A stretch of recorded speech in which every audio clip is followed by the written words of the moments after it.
ஓம் சாந்தி. எல்லோரும் சந்தோஷமாக இருக்கிறீங்களா?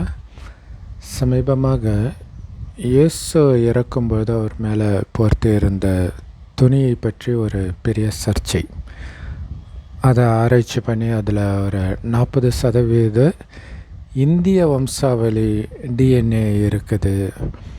ஸோ இந்தியர்களுக்கும் அந்த துணிக்கும் நெருங்கிய தொடர்பு இருக்குது. ஒன்று அவங்க கையாண்டு இருக்கலாம், அல்லது இந்தியாவிலிருந்து அந்த துணி தயாரிக்கப்பட்டிருக்கலாம், அல்லது இந்தியாவில் உருவான நூலிலிருந்து அது தயாரிக்கப்பட்டிருக்கலாம். இப்படியெல்லாம் சொல்கிறாங்க. ஆக்சுவலாக இயேசு கிறிஸ்து இதன் மூலமாக இயேசு இந்தியரா அப்படின்னும் ஒரு விஷயம் வருது. ஏன்னா இயேசு இந்தியாவில் கீதை இதெல்லாம் கற்றுக்கிட்டு தான் அதை போதனை பண்ணார். கடைசி நேரத்தில் கூட இந்தியாவில் தான் இறந்தார் அப்படியெல்லாம் சொல்லுவாங்க. ஆனால் அப்போதைக்கு 2000 வருடம் முன்பு இந்தியாவோடு எல்லாமே பக்கத்திலே இருந்தது. இன்னும் கேட்டிங்கன்னா எல்லாமே சேர்த்து இந்தியாவாகவே கூட இருந்திருக்கலாம். ஏன்னா பைபிள் பழைய ஏற்பாட்டில் சொல்கிறது எல்லாமே இந்து மதத்தில் இருக்கிறவங்கள இன்னொரு மதத்துக்கு மாற்றுறது தான் நடக்கும். அங்கே அந்த நந்தியை வழிபடுற பழக்கத்தை பற்றி அதில் போட்டிருக்கும் தெளிவாகவே. இன்னும் கேட்டிங்கன்னா அதில் கோயிலை எப்படி உருவாக்கணும்னு சொல்கிறது, அங்கே எப்படி பூஜை பண்ணணுன்றது எல்லாமே இப்போ இந்து கோயில்களில் நடக்கிற விஷயந்தான் அங்கே சொல்லப்பட்டிருக்கும். ஸோ இன்னும் ஒரு படி மேலே போய் இயேசு தமிழர்னு சொன்னவங்கலாம் இருக்கிறாங்க. ஆனால் இயேசு தமிழரா இந்தியரா அப்படிங்கிறதை விட இயேசுன்னு ஒருத்தர் வாழ்ந்தார். அதை அது உண்மை. ஏன்னா அவர் மூலமாக தோற்றுவிக்கப்பட்டது தான் கிறிஸ்தவ மதம். ஆனால் இயேசுவின் கதையாக ஒன்று சொல்கிறாங்க இல்லையா, அது நிஜத்தில் நடந்ததா, நடந்திருக்க வாய்ப்பு இருக்குதா அப்படின்னு நீங்கள் யோசித்து பார்த்தீங்கன்னா ஒன்றும் இல்லை. கடைசியில் சொயங்கன்னு மேலே பறந்து போயிட்டார். இது நடக்க வாய்ப்பு இருக்குதா? உடம்பை தூக்கிட்டு ஒருத்தர் மேலே போக முடியுமா? மேலே என்ன இருக்குது போகிறதுக்கு? அது ஒன்று சொல்லும், அது நிஜத்தில் நடந்த கதையே கிடையாது அப்படின்ட்டு. கிருஷ்ணருடைய கதையே தான் கிறிஸ்துவோட கதையாக இருக்கும் நிறைய இடங்களில். இன்னும் கேட்டிங்கன்னா மகாபாரதம், ராமாயணம், பைபிள் மூணுமே ஒரே மெசேஜை நோக்கி தான் போகும். அதில் பார்த்திங்கன்னா ராமாயணம் என்ன கதை? ராஜ்யத்தை அபகரிச்சுட்டு காட்டுக்கு துரத்திடுறாங்க. திரும்ப அவர் நாட்டுக்கு வரார். அவர் தானாக வரார், சண்டை போட்டு வரல. இங்கே மகாபாரதத்தில் என்ன கதை? அங்கேயும் இதேமாதிரி நாட்டை பிடிங்கிட்டு காட்டுக்கு துரத்திடுறாங்க. திரும்ப வராங்க, வர விடலை, உனக்கு எதுவும் கொடுக்க முடியாதுன்றாங்க. அதனால் சண்டை போட்டு வராங்க. ராமாயணத்தில் சண்டை போடாமல் வராங்க, இங்கே சண்டை போட்டு வராங்க. ஆனால் ராமாயணத்தில் அதுக்கு பதிலாக வெளியில் ராவணனோட சண்டை போடுவாங்க. சரி, பைபிளில் என்ன கதை? சொர்க்கத்தை விட்டு கடவுள் துரத்திடுவார், மறுபடியும் மனிதர்கள் சொர்க்கத்துக்கு போகணும். எல்லாமே ஒரே கதை தான். சரி, இப்போ இயேசுவோடைய கதையை நீங்கள் எடுத்துக்கிட்டிங்கன்னா ஆரம்பத்தில் பயங்கர கோபக்காரராக இருப்பார். பசிக்கும்போது அத்தி மரத்தில் அத்திப்பழம் இல்லைன்றதுக்காக சபிச்சார், எரிஞ்சு சாம்பலாக போன்ட்டு. அந்த அளவுக்கு கோபக்காரன். அப்படி இருக்கிறவர் கடைசியில் தன்னுடைய விழா எலும்பு குத்துறவன் கூட பாவம் தெரியாமல் பண்ணிட்டாங்க, மன்னிச்சிடு பிதா அப்படிங்கிற அளவுக்கு அவருடைய குணம் மாறியது. இதை தான் அதோடைய கதையே. அதே மாதிரி முருகன், அவரும் பயங்கர கோபக்காரர் இல்லை. இந்து மதத்துடைய இயேசு கிறிஸ்து தான் முருகன், கிறிஸ்தவ மதத்துடைய முருகன் தான் இயேசு கிறிஸ்து. இங்கே இவருக்கும் சுறுசுறுன்னு கோபம் வரும் முருகனுக்கு இல்லை. இங்கே கனிக்காக சண்டை இல்லை, அங்கே பாருங்கள், அங்கே அத்திப்பழத்துக்காக சண்டை, இங்கே ஞானப்பழத்துக்காக சண்டை, கோச்சிட்டு போயிடுறாரு இல்லையா. ஸோ கடைசியில் எதுவுமே தேவையில்லை அப்படின்னு கோவணத்தோடு போய் பழனி மலையில் போய் நிற்கிறாரு முருகன். அதே தான் அங்கேயும் அவர் கோவணத்தோட சிலுவையில் இருக்கிறார். ஸோ என்னென்னா அனைத்தையும் இழக்க தயாராக இருக்கிறாங்க. அது எப்படி சாத்தியம்? ஏன்னா இது எல்லாமே எப்போத்தைய விஷயம் தெரியுமா? 2000 வருடம் 1000 வருடம் முன்னாடி நடந்த விஷயம்லாம் கிடையாது. கலியுகத்தின் இறுதியில் நடக்க போகிற விஷயம் முன்கூட்டியே ஒரு கதை வடிவத்தில் உருவாகி இருக்குது. அது அவங்களுடைய கதை இல்லை, நம்மளுடைய கதை. ஸோ இன்றைக்கி வீட்டுக்கு வீடு சொத்து பிரச்சனை, சொத்து அபகரிக்கிறத பார்க்குறோம், நாட்டையே அபகரிக்கிறதெல்லாம் பார்க்குறோம். இதெல்லாம் நடக்கும் பொழுது அவங்களோட சண்டை போடாமல் எடுத்துக்கோ. ஏன்னா எனக்கு எங்கள் அப்பா பரமபிதா அல்லது பரமசிவன் சொர்க்கத்தில் மிக உயர்ந்த பதவியை கொடுப்பார், இங்கே இருக்கிறதன் மீது எனக்கு பற்றே இல்லைன்னு நிரூபிச்சிட்டான். எப்போ அதை நிரூபிப்போம்? நம்மக்கிட்ட வந்து அபகரிக்கும்போது உங்கள் மனம் பதறாமல் இருந்தால், சாபமிடாமல் இருந்தால், எடுத்தவனும் நல்லா இருக்கணும்னு நினைத்தால், அதை தான் அங்கே இயேசு பாவம் தெரியாமல் பண்ணுறாங்க, மன்னிச்சிடுங்கன்னு சொல்கிறதாக இருக்குது. ராமருடைய சொத்தை அபகரிக்கும்போது சிரித்த முகம் மாறாமல் நான் ஆண்டா என்ன, என் தம்பி ஆண்டா என்னன்ட்டு சிரித்த முகம் மாறாமல் அவர் காட்டுக்கு போகிறார். இது தான் அதில் உள்ள மெசேஜ். இப்படி நீங்கள் மாறணுங்கிறது தான் அங்கே உள்ள மெசேஜ். அதை விட்டுட்டு அவர் போட்டிருக்கிற சட்டை இந்தியாவிலேருந்து வந்துச்சா, ட்ரௌசர் இந்தியாவிலேருந்து வந்துச்சான்னு ஆராய்ச்சி பண்ணுறது அறியாமையின் உச்சம். ஏன்னா அந்த கதையே முதல்ல நிஜத்தில் நடந்த கதை கிடையாது. இந்த மகிமையும் இயேசுவுக்கோ ராமருக்கோ கிருஷ்ணருக்கோ கிடையாது. ஏன்னா உண்மையில் அது அவங்க கதையும் கிடையாது. இயேசு வந்தது அவர் மதத்தை ஸ்தாபனை பண்ணிட்டு போனார். இப்போ வள்ளலார் வந்தார், அவர் மதத்தை அவர் ஒரு தர்மத்தை ஸ்தாபனை பண்ணுறார். அந்த மாதிரி இயேசு ஒரு தர்மத்தை ஸ்தாபனை பண்ணார், அவ்வளோதான். அந்த கதைக்கும் இயேசுவுக்கும் சம்மந்தம் கிடையாது. அதேமாதிரி ராமர் வந்தார், கிருஷ்ணர் வந்தார், அவங்களுக்கும் மகாபாரத ராமாயணத்துக்கும் எந்த சம்மந்தமும் கிடையாது. கிருஷ்ணருடைய காலத்தில் யாரும் அந்த மாதிரி கம்சன் போன்ற அசுரர்கள்லாம் கிடையாது அவருக்கு சண்டை போட. இந்த உலகத்தின் முதல் மகாராஜா கிருஷ்ணர். இந்த பூமி சொர்க்கமாக இருந்தது 5000 வருஷம் முன்பு, சத்தியுகமாக இருந்தது. ஸோ இந்து மதத்தில் சொன்ன மாதிரி துவாபரயுகத்தில் வாழ்ந்தவர் கிருஷ்ணர் கிடையாது, துவாபரயுகத்தில் வாழ்ந்தது இயேசு. ஸோ அங்கே பாவம் செய்ய ஆரம்பிக்கிறாங்க, அங்கேயும் தண்டனை கிடையாது, பாவம் செய்ய ஆரம்பிக்கிறாங்க. ஆனால் சொர்க்கத்தில் பாவம் கூட செய்ய மாட்டாங்க. சத்தியுகத்தில் வாழ்ந்தவர் கிருஷ்ணர். அந்த கிருஷ்ணர் குழந்தை பருவம், திருமணம் ஆன பிறகு அந்த ராஜ பதவிக்கு பேர் தான் நாராயணன். சத்தியுகத்தில் வாழ்ந்ததினால்தான் அவங்க பேர் சத்தியநாராயணன், சத்தியபாமா அப்படிலாம் சொல்கிறாங்க இல்லையா. அது இல்லாமல் ஆதி நாராயணன் ஆதிலக்ஷ்மின்றாங்க. ஆரம்பத்தில் தோன்றிய நாராயணன், ஆரம்பத்தில் தோன்றிய லக்ஷ்மி, அவங்க தான் சத்தியுகத்தில் இருப்பாங்க. அது வம்சம், முதல் நாராயணன், இரண்டாம் நாராயணன், 8 வம்சம். அதான் இந்த 8 நாராயணன் கல்யாணம் பண்ணுற பெண்கள் அஷ்டலக்ஷ்மிகள், 8 லக்ஷ்மிகள்.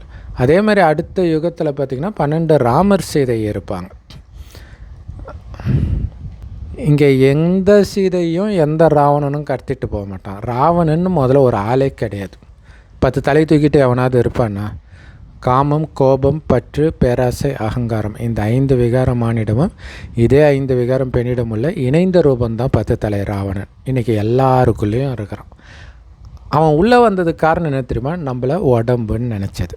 அந்த உடல்ன்ற உணர்வை அழித்து ஆத்மான்ற உணர்வுக்கு வாங்கன்ற செய்தியை கொடுப்பதற்கு தான் சுயம் இறைவனே கடைசியில் வரார். அவரைத்தான் சிவபெருமான் இந்துக்களும் பரமபிதான்னு கிறிஸ்தவர்களும் அல்லான்னு முஸ்லீம்களும் சொல்கிறோம். கடவுள் ஒருவரே, அவர் தான் இறுதியில் வரார், மகிமையெல்லாம் அவருக்கு தான். ஏன்னா இயேசு சிலுவையை சுமக்க வைத்ததும் ராமர் அனைத்தையும் இழக்க வைத்ததும் அந்த மாதிரி நம்மளை மாற்றுறது சிவபெருமான் கொடுக்குற ஞானத்தினால நடக்குது. எப்படி? நீங்கள் உடம்புன்னு நினைக்கிறதுனால இது என் குடும்பம், என்னோடய அப்பா அம்மா, அந்த பற்று வருது, என் ஜாதி, என் மதம், என் நாடு. ஸோ நீங்கள் இந்த உடம்பே நான் கிடையாது, வெறும் ஆத்மான்னு உணருங்க. அந்த ஆத்மாவின் தந்தை சிவபரமாத்மா. ஆத்மாலே இன்றைக்கி பாவம் சேர்ந்துடுச்சு, அதனால் ஏதோ ஒரு விதத்தில் துக்கம் வருது. ஸோ இது பாவத்தினால் வருதுன்னு புரிஞ்சுக்கோங்க. அதுக்கு கருவியாக யாராவது வந்து துரோகம் செய்வாங்க, அதை கண்டுக்காதீங்க. ஆத்மா நான் தூய்மையாகணும், ஒரு சிவபரமாத்மா நினைவில் இருக்கணும். என்னானாலும் மற்றவங்க நல்லா இருக்கணுன்ற எண்ணம் தான் வரணும். உங்கள் சொத்தை பிடிங்கி நடுத்தெருவில் விட்டாலும் அவன் நல்லா இருக்கணும், அவன் மனம் மாறணுன்றது, அவன் தண்டனை அனுபவிக்கக்கூடாதுன்றதுக்காக, உங்களுக்கு லாபம் வரணுன்றதுக்காக கிடையாது. ஸோ அப்படி நீங்கள் நினச்சிங்கன்னா நீங்கள் தான் இந்த முருகனாக ஸ்ரீராமனாக கோயில் கட்டி பூஜை செய்யப்படுறீங்க. அந்த இயேசுடைய கதையும் இந்து தெய்வங்களுடைய கதை தான், தனி கதை கிடையாது.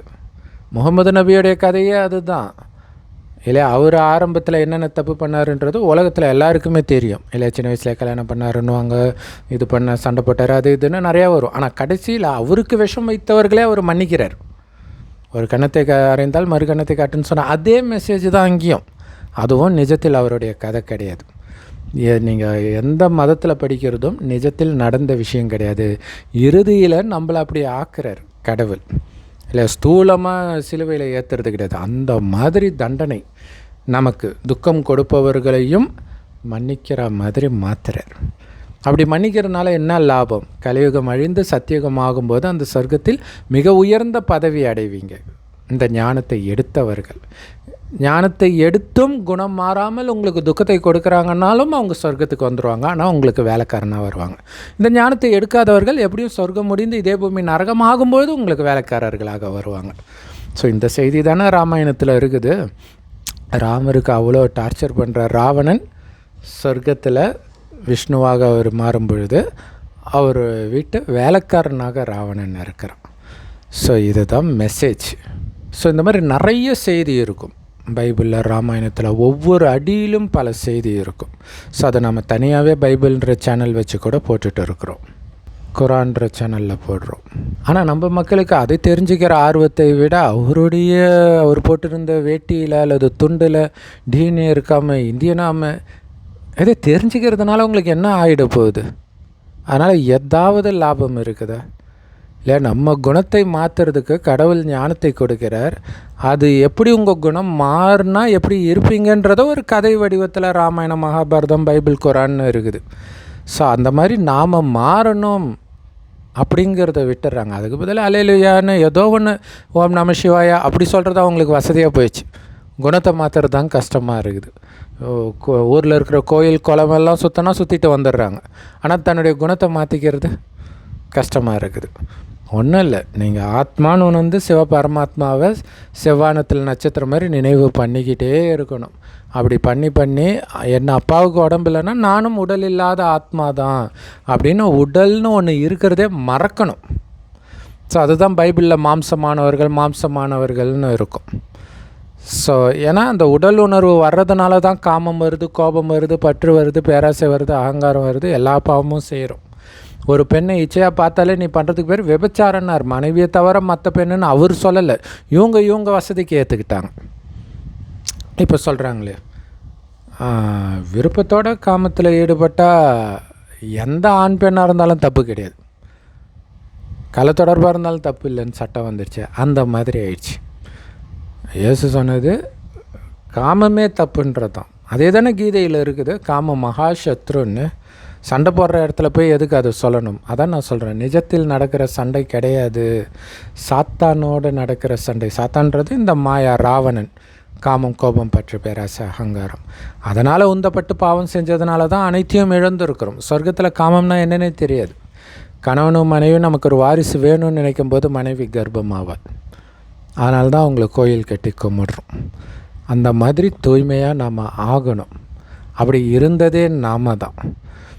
ஆனால் மகிமை அவர்களுக்கு கிடையாது, அவர்களை அப்படி ஆக்கிய சிவபெருமானுக்கு. அவர் தான் எப்போவுமே பரிசுத்தமாக இருக்கிறார். அதனால தான் இயேசுவை பரிசுத்த போதகர் என்னும்போது, பிதாவை தவிர எவனும் பரிசுத்தமானவன் கிடையாது, நீ எப்படி என்ன சொல்லலான்னு கேட்பார். ஸோ பரிசுத்தமானவர் அவர் தான். போதகர்னா என்ன? ஞானத்தை கொடுப்பவர். அந்த ஞானத்தை கொடுக்கத்தான் அவர் வந்திருக்கிறார். அப்படி இறைவன் கலியுகத்தின் இறுதியில் இந்த ஞானத்தை கொடுக்கறது தான் பக்தியில். நீங்கள் நிறைய சிவன் கோயிலில் பார்க்கலாம், ரிக்ஷபதினு மரத்துக்கு கீழே உட்காந்துட்டு அவர் ஞானத்தை முனிவர்களுக்கு கொடுப்பார். அந்த முனிவர்கள் வேறு யாரும் இல்லை, நாம தான் இப்போ ஞானத்தை எடுக்கிறது. ஸோ இங்கே ஏன்னா கடவுள்னால் சாதாரண மனுஷனுக்கு கொடுப்பாரா, முனிவருக்கு தானே கொடுப்பார், அப்படி நம்ம புரிஞ்சுக்கிட்டதுனால அங்கே அப்படி வெளிப்பட்டுடுச்சு. சாதாரண கலியுகத்தின் இறுதியில் இருக்கிற மனிதர்கள் கடவுளே இல்லைன்ற நினைப்பில் இருந்து எல்லா பாவமும் செஞ்சிட்டு இருக்கிறவங்களுக்கு தான் இறைவன் இந்த ஞானத்தை கொடுத்து அவருக்கு சமமாக தூய்மை ஆக்குறார். அதனால தான் எல்லா மகிமையும் அந்த ஒரு சிவபெருமானுக்கு. ஸோ இறைவன் ஒரு வயோதிகர் உடலில் வந்து இந்த ஞானத்தை கொடுக்கிறார். அந்த வயோதிகருக்கு பிரம்மான் பேர் வைக்கிறார். அந்த பிரம்மாவாய் வழியாக இந்த ஞானத்தை கேட்குறவங்க தான் பிரம்மா குமாரிகள். ஸோ இந்த ஞானத்தை முரளின்னு சொல்லுவோம். எல்லா பிரம்மகுமாரிகள் ராஜயோக தியான நிலையத்திலும் முற்றிலும் இலவசமாக கிடைக்கிது. யூடியூப் வெப்சைட்ஸ்லேயும் இருக்குது. அதோடைய லிங்க் இந்த வீடியோக்கு டிஸ்கிரிப்ஷனில் கொடுக்குறோம். அவசியம் பார்த்து பயன்பெறுங்கள். ஓம் சாந்தி. தேங்க்ஸ் ஃபார் வாட்சிங்.